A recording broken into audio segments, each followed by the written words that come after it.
সব জায়গায় কাজ করে, সব জায়গায় মানুষের কল্যাণের কথা চিন্তা করে, মানুষের ব্যবসায়িক সেবা, মানুষের সকল ধরনের সেবার সাথে যমুনা ব্যাংক সম্পৃক্ত হয়েছে। আপনারা যমুনা ব্যাংকে আসলে বুঝবেন যে এখানে কত ধরনের অন্য ব্যাংকের থেকে আমরা কেন ব্যাংকের কাজটা কি? ব্যাংক হলো একটা মধ্যস্থকারী একটা সংস্থান।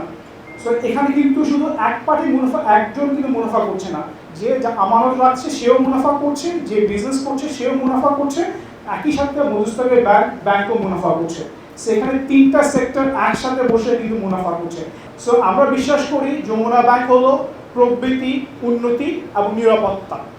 যাই করব সততার সাথে করব, আর মানুষের আমানতটাকে কখন আমরা খেয়াল করবো না। সো আমাদের অন্যান্য ব্যাংকগুলো কিন্তু এলসি খুলতে পারে না, অনেকে ফান্ডের সমস্যা জন্য, ফরেন কারেন্সির জন্য, কিন্তু আমাদের ব্যাংক এ পর্যন্ত কখনো ফরেন কারেন্সির জন্য এলসি খুলতে পারি এটা হয়নি। ইভেন দেখা গেছে যে বিভিন্ন ব্যাংক থেকে আমাদের এখানে অনেকে চলে এসেছে যারা এলসি খুলতে পারে না। সো গত বছর আমরা আপনাদের দোয়াতে আমাদের ব্যাংক সর্বোচ্চ প্রফিট করেছে ব্যাংকের ইতিহাসে।